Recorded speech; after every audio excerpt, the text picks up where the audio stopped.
नमस्कार विद्यार्थी मित्रांनो, स्वागत आहे आपलं यूट्यूब चॅनल ज्याचं नाव आहे मोहित मोटिवेटेड एक्झाम चॅनल। आज आपण बघणार 2013 रोजी झालेल्या पेपर 1 MS महाराष्ट्र स्टेट एक्झाममधील पेपर 1 मधील प्रश्न। मागील भागात आपण 30 प्रश्न बघितले होते। आज आपण त्या पुढील प्रश्न बघणार आहोत। तर चला तर मग सुरुवात करूया व्हिडिओला। प्रश्न क्रमांक 31। या प्रश्नात एक विधान व त्याखालील दोन गृहीतके 1 आणि 2 दिलेली आहेत। दिलेल्या विधानांमध्ये कोणते किंवा कोणती गृहीतके किंवा गृहीतके अस्तित्वात आहे किंवा आहेत हे ठरवा। तुमचे उत्तर योग्य त्या पर्यायाद्वारे दर्शवा। पर्याय आहे गृहीतके अनुसत्य आहे, गृहीतके 2 अनुसत्य आहे, दोन्ही गृहीतके 1 आणि 2 अनुसत्य आहे, दोन्हीपैकी कोणतेच गृहीतक अनुसत्य नाही। तर याचं अचूक उत्तर असणार विधान आहे मुलांवर शिक्षकांचा अधिक प्रभाव पडतो। गृहीतके आहे मुलांचा बराच वेळ शाळेत जातो। दुसरं आहे मुलांना त्यांचे शिक्षक आदर्श वाटतात। तर याचं अचूक उत्तर असणार आहे पर्याय क्रमांक बी, गृहीतके 2 अनुसत्य आहे। त्यानंतर आहे प्रश्न क्रमांक 32। या प्रश्नात 2 विधाने 1 आणि 2 दिलेली आहेत। त्यानंतर P आणि Q हे 2 निष्कर्ष आहेत। तुम्हाला दोन्ही विधाने खरी मानवायची आहेत आणि त्यापासून कोणता किंवा कोणते निष्कर्ष निश्चितपणे काढता येईल किंवा काढता येतील हे ठरवायचे आहे। तुमचे उत्तर पुढीलपैकी एका पर्यायाद्वारे दर्शवायचे आहे। पर्याय आहे फक्त P हा निष्कर्ष निघतो, फक्त Q हा निष्कर्ष निघतो, P आणि Q दोन्ही निष्कर्ष निघतात, P आणि Q यापैकी कोणताच निष्कर्ष निघत नाही। विधान दिली आहे तर सर्व अपराधी लोक कैदी आहेत, तर कोणताही कैदी सुशिक्षित नाही। निष्कर्ष आहे काही सुशिक्षित कैदी व्यक्ती कैदी आहेत, काही सुशिक्षित व्यक्ती अपराधी आहेत। तर याचं अचूक उत्तर असणार आहे पर्याय क्रमांक डी, P आणि Q यापैकी कोणतेच निष्कर्ष निघत नाही। त्यानंतर प्रश्न क्रमांक 33। प्रश्नचिन्हाच्या जागी योग्य पर्याय निवडा। यार्ड प्रश्नचिन्ह, क्वार्ट, लिटर। पर्याय आहे मीटर, पिंट, पौंट, फुंट। तर याचा अचूक उत्तर असणार पर्याय क्रमांक 1 मीटर। त्यानंतर प्रश्न क्रमांक 34। विसंगत घटक ओळखा। पर्याय आहे जस्त, लोह, आयोडीन, पारा। तर याचा अचूक उत्तर असणार आहे पर्याय क्रमांक सी, आयोडीन। प्रश्न क्रमांक 35।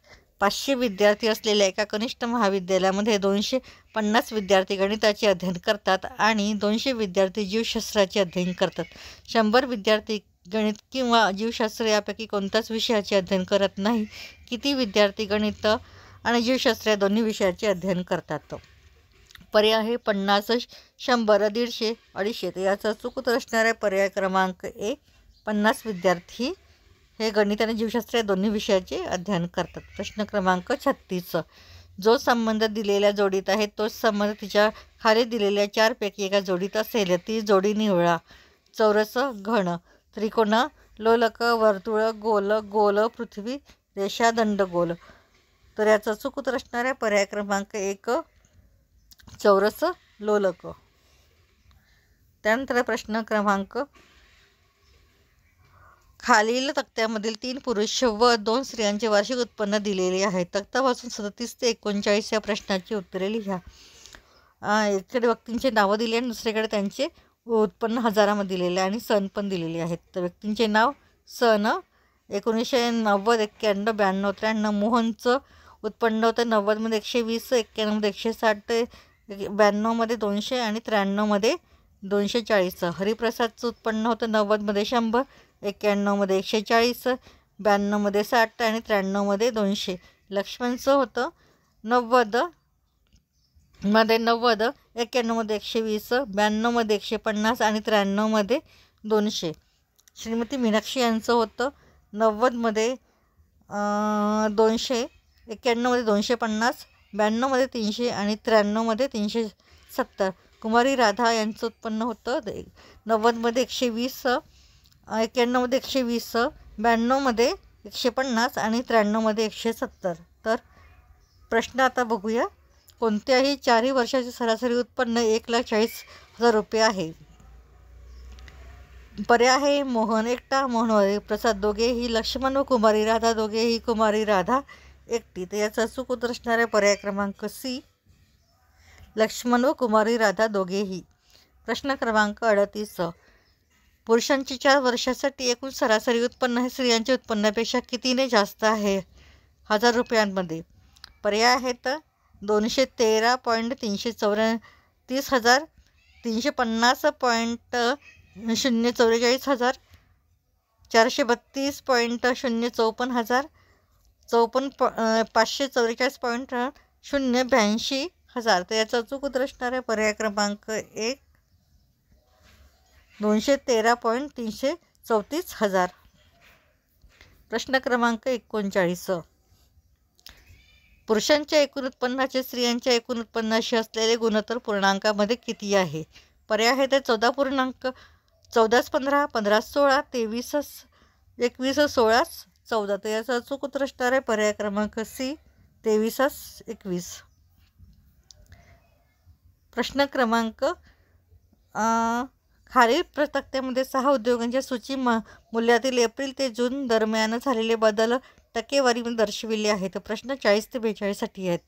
बदलाची टक्केवारी उद्योग आणि एप्रिल ते मे आणि मे ते जून ही महिने दिलेले आहेत. तर पीचं आहे एप्रिलमध्ये +6, मे ते जूनमध्ये 8, क्यूचा आहे 5-5, आरचा आहे +2 +12, एसचा आहे +8 -5, टीचा आहे +14 0, यूचा आहे +2 -10. तर त्यावर आधारित प्रश्न बघू. एप्रिलमध्ये उद्योग क्यूचे सूची मूल्य जर 30 लाख रुपये असेल तर त्या उद्योगाचे जूनमधील सूची मूल्य किती असेल? पर्याय आहेत 22.5 लाख रुपये, 29.925 लाख रुपये, 30 लाख रुपये, 33 लाख रुपये. तर याचा अचूक उत्तर असणार आहे पर्याय क्रमांक बी 29.925 लाख रुपये. त्यानंतर प्रश्न क्रमांक 41. 6 पैकी कोणत्या उद्योगांना सूची मूल्यामध्ये एप्रिलपासून जूनपर्यंत महत्तम वाढ झाली? पर्याय आहेत पी, आर, टी आणि डी आहे पी, आर आणि टी. तर याचा अचूक उत्तर असणार आहे पर्याय क्रमांक ए पी. प्रश्न क्रमांक 42. कोणत्या उद्योगाचे मे महिन्यातील सूची मूल्य त्याच उद्योगाच्या जून महिन्यातील सूची मूल्याच्या टक्केवारीनुसार महत्तम आहे? पर्याय आहेत पी, क्यू, एस, टी आणि यू. तर याचा अचूक उत्तर असणार आहे पर्याय क्रमांक डी यू. .doc म्हणजे पर्याय आहे word file, picture file, deleted file, drive file. तर याचा अचूक उत्तर असणार आहे पर्याय क्रमांक ए वर्ड फाईल. प्रश्न क्रमांक 44. संगणकाच्या परिभाषेतील खालीपैकी कशाची क्षमता सर्वात जास्त असते? पर्याय आहे के बी, टी बी, एम बी, जी बी. तर याचा अचूक उत्तर असणार आहे पर्याय क्रमांक बी टी बी. प्रश्न क्रमांक 45. स्काईपचा वापर साधारणपणे कशासाठी केला जातो? पर्याय आहे संज्ञापनाचे सामाजिक जाळे, आंतरव्यक्ती संज्ञापन, आभासी वर्ग, प्रत्यक्ष वर्ग. तर याचं अचूक उत्तर असणार आहे पर्याय क्रमांक बी आंतरव्यक्ती संज्ञापन. प्रश्न क्रमांक 46. संगणकामध्ये कोणत्या सॉफ्टवेअरमध्ये सांख्यिकी सारणी तयार केली जाते? पर्याय आहेत Microsoft Word, Excel, PowerPoint, Paintbrush. तर याचं अचूक उत्तर असणार आहे पर्याय क्रमांक बी एक्सेल. प्रश्न क्रमांक 47. सन्माननीय व्यक्तींबाबतचे चुकीचे संबोधन ओळखा. पर्याय आहे कॅबिनेट मंत्री सन्माननीय, महापौर सन्माननीय, राज्यपाल महामहिम, न्यायाधीश महामहिम.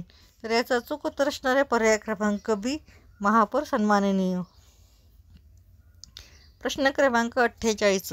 भाषणामध्ये खालीलपैकी कोणते घटक येतात? पहिला आहे पर्याय प्रास्ताविक, मध्यवर्ती कल्पना, मुख्य आशय, समारोप. पर्याय आहेत केवळ 1 आणि 3 बरोबर आहेत, केवळ 1, 3 आणि 4 बरोबर आहेत, केवळ 2 बरोबर आहेत, डी सर्व 4 बरोबर आहेत. तर याचा अचूक उत्तर असणार आहे पर्याय क्रमांक डी सर्व 4 बरोबर आहेत. प्रश्न क्रमांक 49. पृथ्वीवरील ओझोनचा थर विरळ होण्याचा परिणाम म्हणजे? पर्याय आहेत धुरके दाट होते, समुद्राची तळातील वाढ होते, पृथ्वी तलावरील अतिनील किरणोत्सर्ग वाढ होते, डी पृथ्वी तलावरील प्राणवायूची पातळी घटते. तर याचा अचूक उत्तर असणार आहे पर्याय क्रमांक सी पृथ्वी तलावरील अतिनील किरणोत्सर्गात वाढ होते. त्यानंतर प्रश्न क्रमांक 50. ऊर्जेचे सर्व पर्यायी स्रोत पुढील प्रमाणे. स्रोत दिलेले आहे सौर्य, आण्विक, वारा, समुद्राच्या लाटा.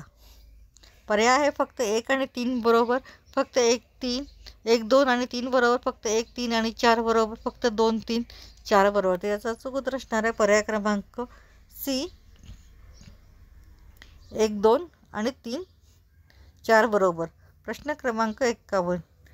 CEE ही संस्था यांच्याशी संबंधित आहे. पर्याय आहे ए स्थापत्य अभियांत्रिकी, बी पर्यावरण शिक्षण, सी नागरी किनारी पर्यावरण वाणिज्य आणि अर्थशास्त्र. याचं अचूक उत्तर असणार आहे पर्याय क्रमांक बी वाणिज्य शिक्षण. प्रश्न क्रमांक 52. रिक्टर स्केलच्या साहाय्याने काय मोजले जाते? पर्याय आहे वाऱ्याचा वेग, भूकंप लहरी, प्रकाशाची तीव्रता, पाण्याचे परिणाम.